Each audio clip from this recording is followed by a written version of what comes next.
Eu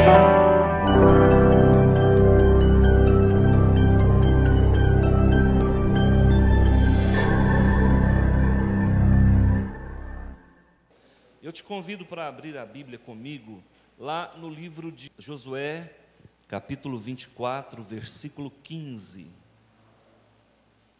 Diz assim: porém, se vos parece mal servir ao Senhor, escolhei hoje a quem sirvais.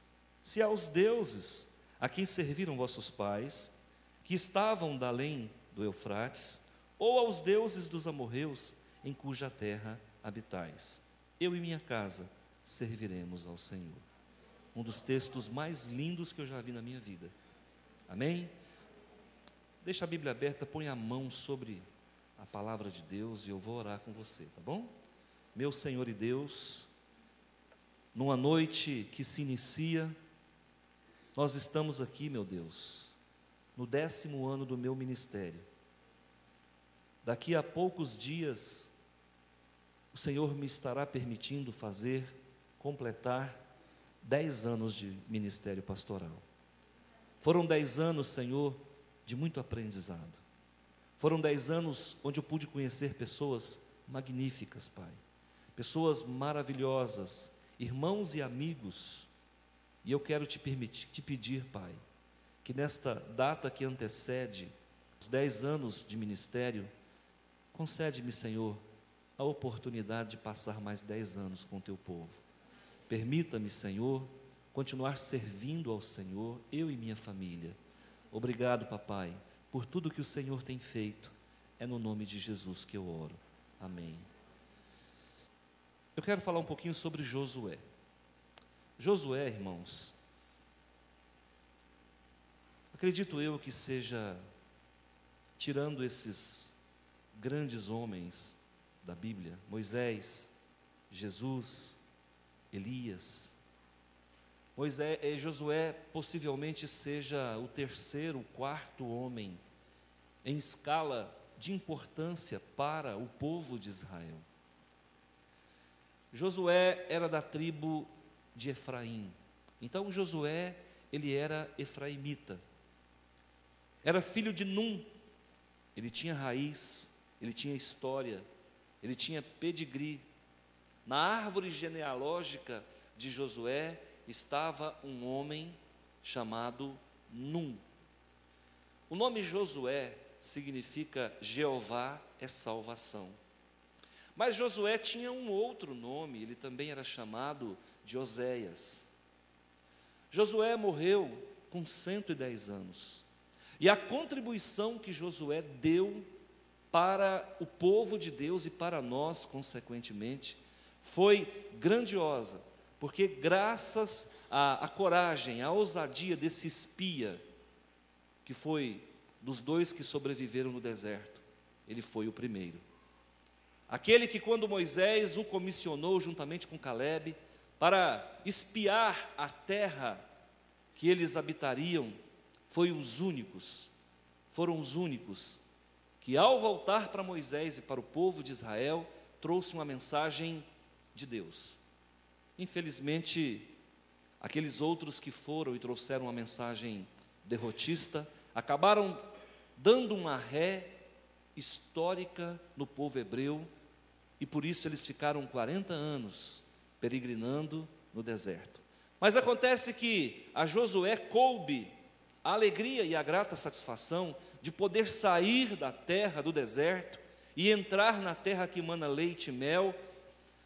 E quando Josué entra na terra, começa todo um processo de sedentarismo, e esse povo abandona uma vida nômade e começa a morar em casas fixas. O livro de Josué, ele se apresenta com 3 divisões. Primeiro, entrada na terra de Canaã. Segundo, desbravamento da terra de Canaã. Terceiro, divisão da terra de Canaã. Então, o livro de Josué, ele é um livro muito importante. Quando Moisés morre, Josué ficou numa situação difícil, porque, irmãos, substituir um líder fraco é fácil. Agora, substituir um líder da estirpe de Moisés não era fácil. E a palavra de Deus diz que ele tremeu bastante, que ele balançou as pernas, que ele titubeou. Em alguns momentos ele tateou em algumas decisões importantes entre continuar servindo a Deus e o medo de estar na frente de um povo de dura serviço. Aí Deus então fala com Josué e diz: olha, não temas, eu sou contigo. Assim como eu fui com Moisés, serei contigo também. E eu sei que essa palavra que Deus deu para Josué não foi uma palavra no meio do povo, mas uma palavra no momento de oração. Por isso que é importante aos homens de Deus investir tempo com Deus no momento da oração a sós com o Pai. E aí Josué então resolveu obedecer. Assume o comando daquele povo e conquista grandes vitórias, o desbravamento, a fixação do povo de Israel, do povo hebreu, nas terras da Palestina. Olha, veja bem, as terras da Palestina se devem em primeiro lugar a Deus, em segundo lugar a Moisés e em terceiro lugar a esse homem chamado Jeová é salvação. Amém? Quem entendeu até aqui, glória a Deus. Isso é Bíblia, isso é história. Nós vemos aí há poucos dias uma guerra e as pessoas às vezes não sabem por que essa guerra está acontecendo. Essa guerra remonta os dias de Josué. Nós estamos vivendo o mesmo quadro que se viu no passado. Hoje é Dia dos Pais, segundo domingo do mês de agosto. E eu quero falar de um pai, e esse pai aqui é Jeová é a salvação. Eu quero falar de uma família. Eu quero falar de um povo, eu quero falar de uma decisão, e eu quero falar de um Deus. E aí você pode falar: pastor, o que esse título tem a ver com a mensagem? Exatamente isso que eu perguntei para Deus. Eu falei: Senhor, o que esse título tem a ver com o que eu vou falar? Parece que uma distância, o via uno, não tem nada a ver, mas tem. Deus falou para mim: sabe qual é a distância que existe entre o homem e eu? Essa pergunta ele me fez. Você sabe qual é a distância que... Por isso via uno. Você sabe qual é a distância que existe entre o homem e eu? Eu fiquei e falei: bom, no universo tem 100 bilhões de galáxias. Eu fui por aí. No universo tem 100 bilhões de galáxias. Cada galáxia tem 100 milhões de estrelas. Então a distância entre o homem e Deus é alguns 4 trilhões de anos-luz. Não era assim que a gente deveria pensar e caminhar e responder? Deus disse não. A distância que há entre o homem e Deus não é geográfica. A distância que há entre o homem e eu é uma decisão. E Josué aqui nesse texto, ele mata para nós esse enigma, e ele coloca o homem em condições de encurtar essa distância e ficar face a face com o Criador, apenas dizendo sim. E é por isso que em cada pregação, normalmente eu faço apelo: quem quer encurtar a distância, quem quer ficar face a face com Deus, quem quer aceitar Jesus? Lembra disso? Pois bem, olha o que diz aqui. Porém, Josué está dizendo ao povo: porém, se vos parece mal servir a Yahvé, escolhei hoje a quem sirvais.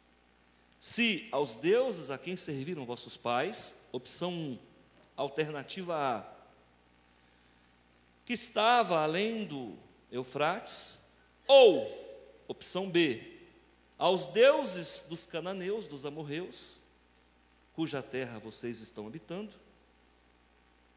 Então, Deus, Josué, acaba de dar duas opções para o povo de Israel.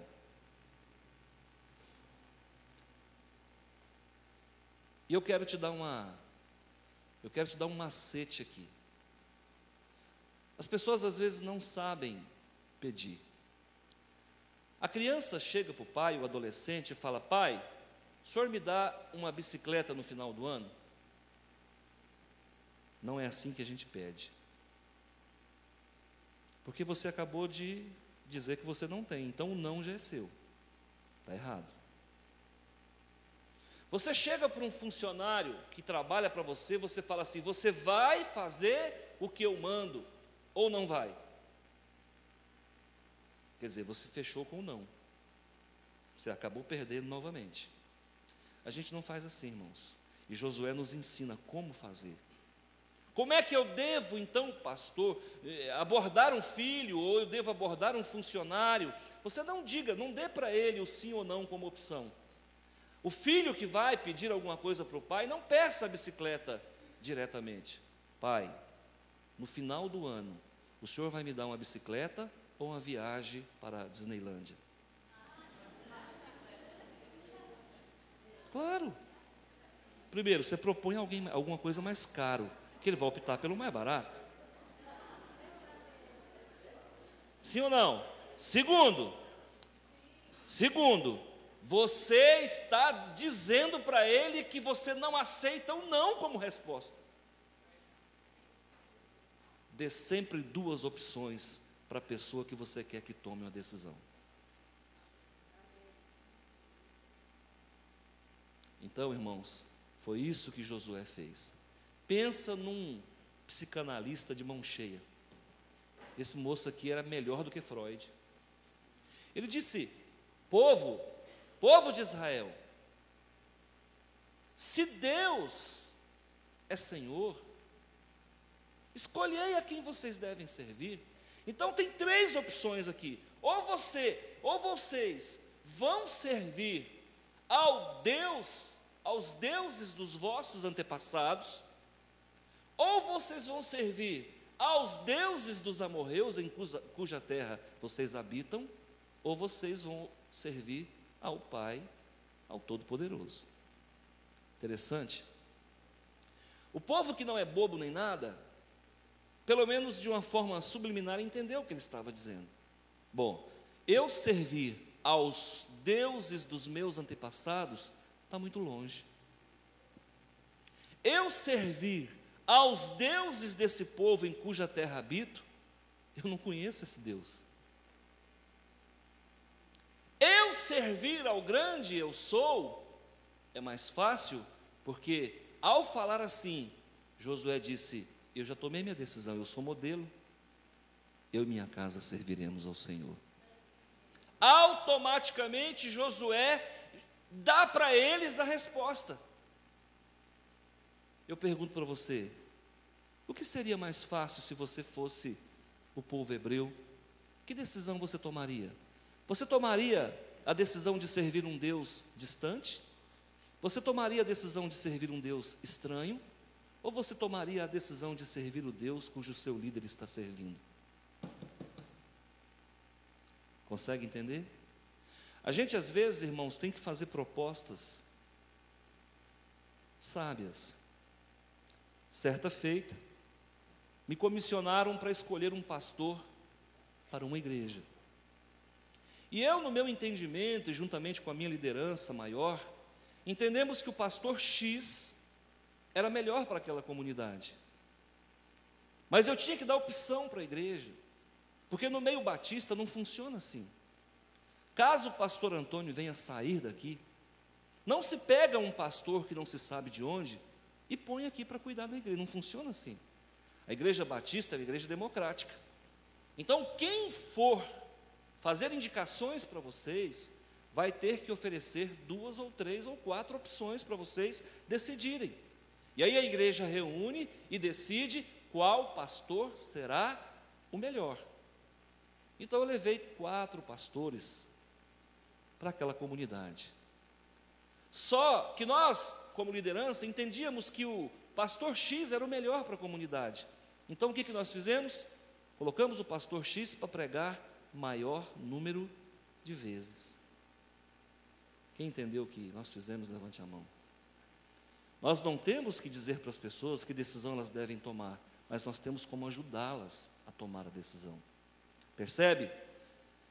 Então, o que está acontecendo aqui nesse contexto?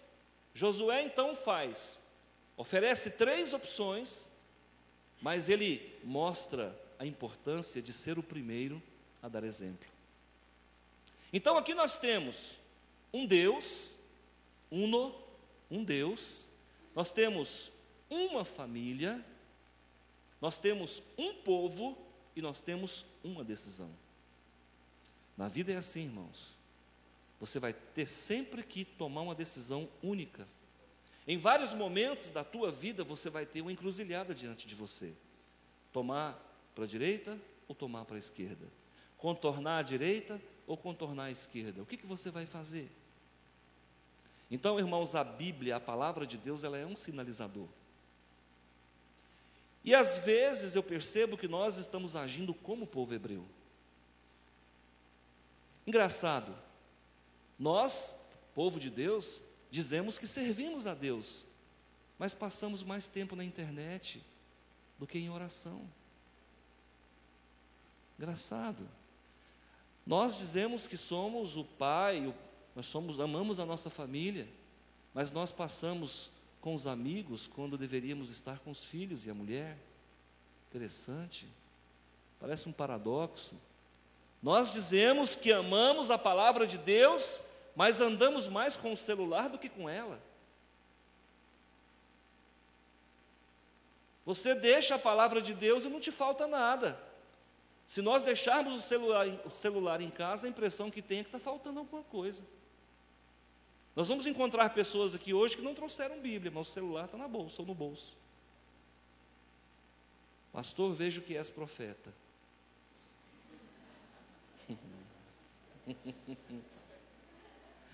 Primeiro ano a gente a ama, no primeiro ano a gente ama o pastor, no segundo questiona, no terceiro crucifica. É assim que funciona.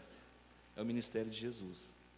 Então, irmãos, eu estou aqui para justamente levar você a pensar. Eu preciso que você saia daqui pensando no que foi falado. E eu preciso que você saia daqui e essa palavra não volte vazia. Então eu digo para você, aquele povo estava diante de uma situação inusitada. Eles teriam que optar para que Deus deveriam servir. Agora, o mais interessante é que essa resposta não veio de imediato. E esse povo, isso aqui aconteceu no ano de 1400 antes de Jesus. E esse povo só foi abandonar a idolatria exatamente, irmãos, 900 anos depois. Como o ser humano, irmãos, como o ser humano é dúbio, como o ser humano tem uma mente fragilizada. O exemplo maior veio de um pai. Hoje é dia dos pais. Então cabe a você, pai, tomar as rédeas da sua casa. Mas tomar as rédeas da sua casa não é só colocar o dinheiro em casa, não. Isso é obrigação nossa. Tomar as rédeas da nossa casa, da nossa família, não é só engrossar a garganta e falar grosso, não. Tomar as rédeas da sua casa é você ser modelo dentro da sua casa também e principalmente espiritualmente. Em alguns momentos a sua mulher vai olhar para você para ver o que você faz. E o que nós temos visto, irmãos, é as mulheres amando mais a Deus do que os homens. Aí a gente vem aqui e fala, mulher, sede submissa aos vossos maridos. Será que dá, irmão? Porque quem é espiritual na casa, às vezes é a mulher, não é o homem. É a mãe, não é o pai. Quem chama para ir na igreja não é o pai, é a mãe. Quem senta com o filho para educar o filho e dizer o que é certo e o que é errado é a mãe, porque o pai está na frente da televisão, vendo o time dele perder de novo. E eu pergunto para você, não, e aí a gente vem aqui, aí o marido fala, é mulher, a Bíblia fala que a mulher deve ser submissa ao marido, mas que marido? Então, irmãos, Josué dá um exemplo, ele é líder da família. As questões espirituais estão em primeiro lugar na sua vida. Ele reúne a família, ele coloca o povo no prumo. E aí ele vai para a rua, vai para o meio do povo, dizendo, olha, o que eu estou falando é o que eu vivo. E é por isso, irmãos, que muitos pais não conseguem resultado com seus filhos, porque ele manda o filho parar de fumar, mas o dedo está amarelo da nicotina. Ele manda o filho parar de beber, mas ele foi o primeiro que deu um copo de cerveja para o filho. Ele manda o filho ser equilibrado, mas às vezes o pai é o desequilíbrio da casa. É muito sério, irmãos. Nós vamos responder por muitas coisas diante do Senhor. Nós vamos ter que responder por muitas coisas. Hoje é muito comum nós vermos os pais abandonar a família. É muito comum nós vermos os homens hoje trocando a sua mulher por outra com a metade da idade. É muito comum. Os homens dessa geração vão pagar caro. E você quer que eu te diga uma coisa? Já estão pagando. Hoje pela manhã saiu uma frase que o homem está em extinção. Por que o homem está em extinção, irmãos? Porque os homens da nossa geração negaram a sua posição de pai. E os filhos que foram gerados não têm referência masculina. Por isso eles optam por uma conduta sexual desvirtuada. Sabe por que nasce uma conduta sexual desvirtuada dentro de uma casa?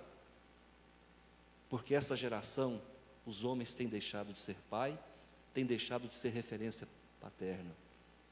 É um homem que a mulher às vezes toma a frente. E toma a frente não é porque ela é macho, é porque ele não é homem.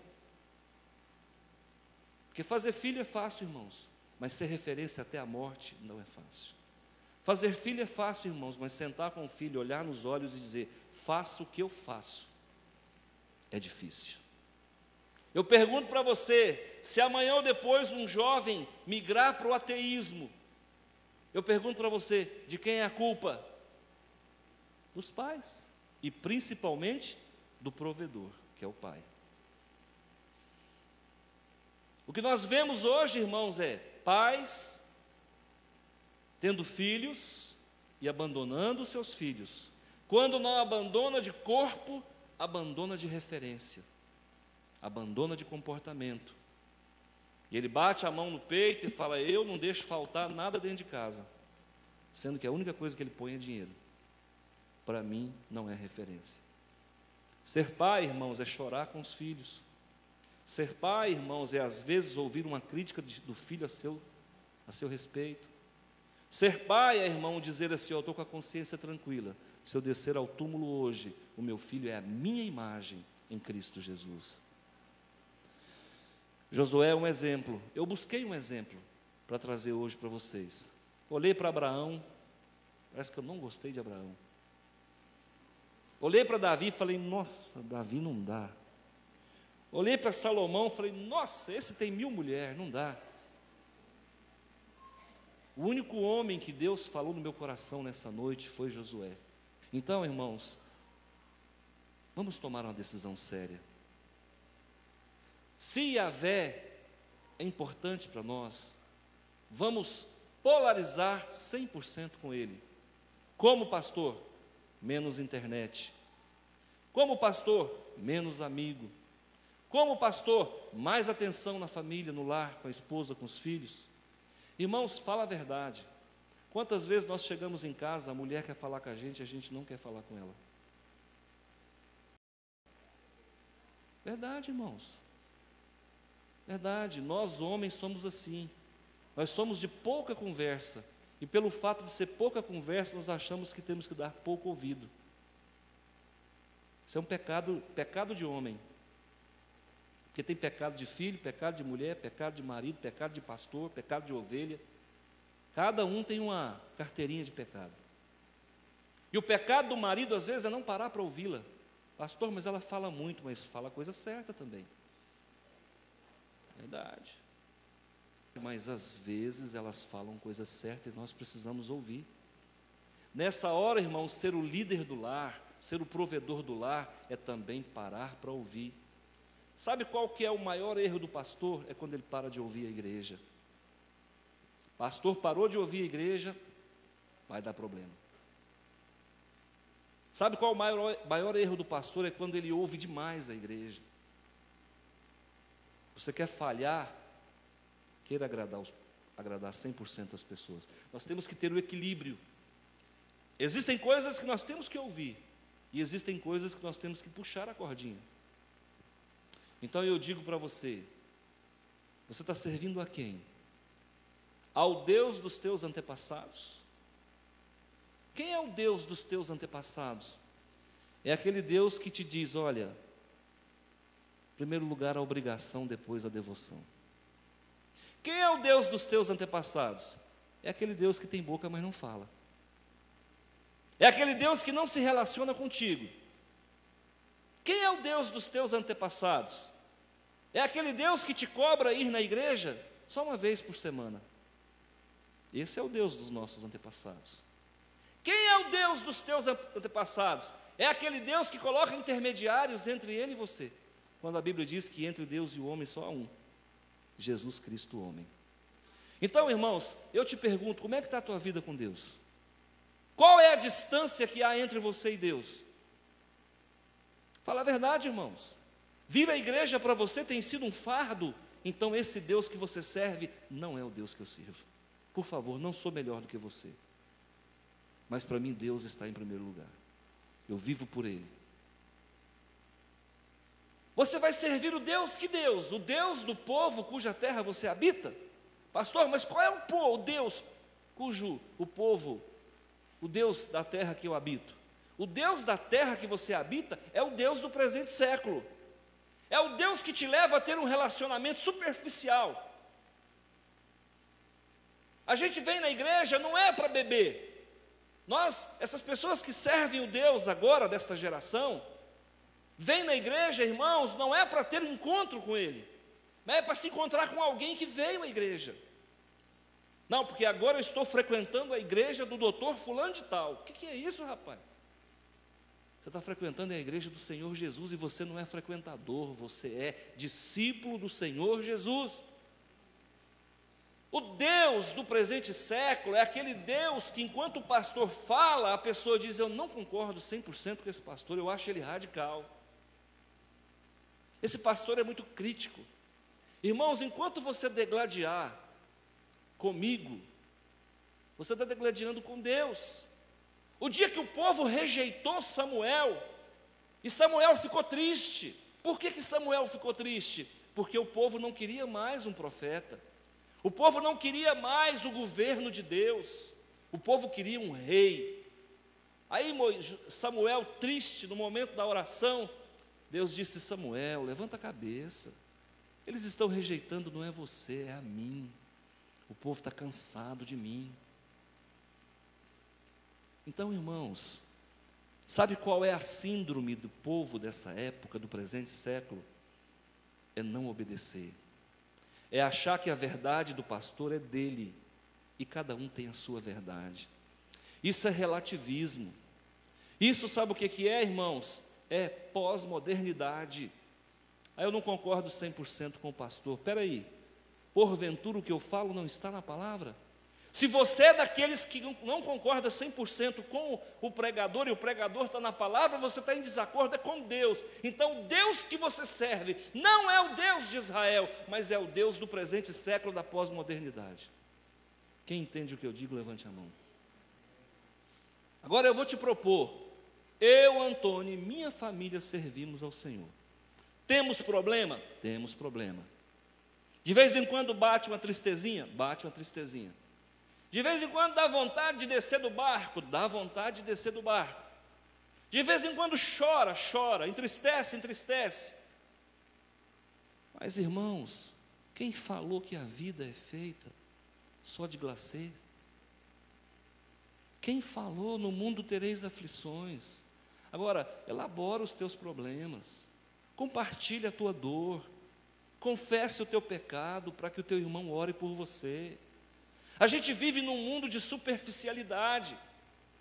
Internet é um espírito, viu? Saiba disso. Escuta, se você souber o que é internet, e você achar que eu não estou forçando a maionese, você vai perceber que a internet é o que veio para detonar. Você sabia que a internet funciona igual o seu cérebro? Sabe por que a internet pegou? Sabe por que as redes sociais pegaram? Porque as redes sociais, as conexões, elas funcionam igual o seu cérebro. Você sabia que o seu cérebro é cheio de conexões? Você sabia que a web é cheia de conexões? Você sabia que quem passa mais de 5, 6 horas na internet por dia fazendo nada, desenvolve déficit de atenção? Sabia? Você sabia que a internet vicia como cigarro, como bebida e como droga? Você sabia que quem passa mais de 10 horas na internet tem os mesmos problemas de uma pessoa que usa droga? Você sabia que hoje existem pessoas que estão fazendo tratamento psicológico para desviciar de iPhone? Você sabia que as pessoas que vivem na internet não conseguem estabelecer um relacionamento profundo? Você sabia que 95% dos casamentos que nascem na internet terminam antes dos 3 anos? Vai, irmãos, olha onde é que nós estamos entrando. E aí a pessoa fala, não, eu sirvo Yahvé.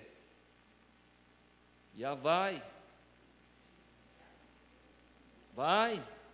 Você vai ver o que vai dar isso aí. Então, meus irmãos, preste muita atenção. O diabo falou que ia profanar o templo. E o templo que ele tem profanado hoje é a nossa casa. Tem profanado o nosso coração. Tem profanado a nossa mente. Relacionamento de internet é relacionamento de mentira. Pastor, então a internet não presta? Irmão, é a mesma história da bebida. Pastor, eu bebo socialmente. O que é beber socialmente, meu filho? Eu não sei. Tem gente que bebe um engradado de cerveja e acha que bebe socialmente. Verdade. Para mim a internet funciona quando ela é instrumento de trabalho. Aí ela funciona. Para mim a internet funciona quando ela é um instrumento de servir a Deus. Aí ela funciona. E eu digo para você, se você não sabe o que vai fazer diante de um computador, não acesse a internet, que você vai parar onde não deve. Se você entra na internet sem estabelecer o que você vai fazer, pode saber que você acaba fazendo aquilo que não quer. Olha, eu vou entrar aqui porque eu preciso saber sobre isso, isso e isso. A hora que eu concluir o terceiro item, eu saio. Aí funciona. Quantas vezes as pessoas vão para o tablet, para o iPhone, para a internet, na verdade elas não sabem o que vão fazer ali. E são essas gazelas desavisadas que acabam caindo nas garras do leão. Porque lá você tem a sensação de que você está numa aeronave viajando no universo. E sabe por que as pessoas são viciadas em internet? Porque as pessoas querem novidade. O que leva as pessoas a ficar o tempo todo na internet é a busca por novidade. Você sabia que quem não está trabalhando e está acessando a web, ela vai pelo menos 2 vezes por dia na caixa postal?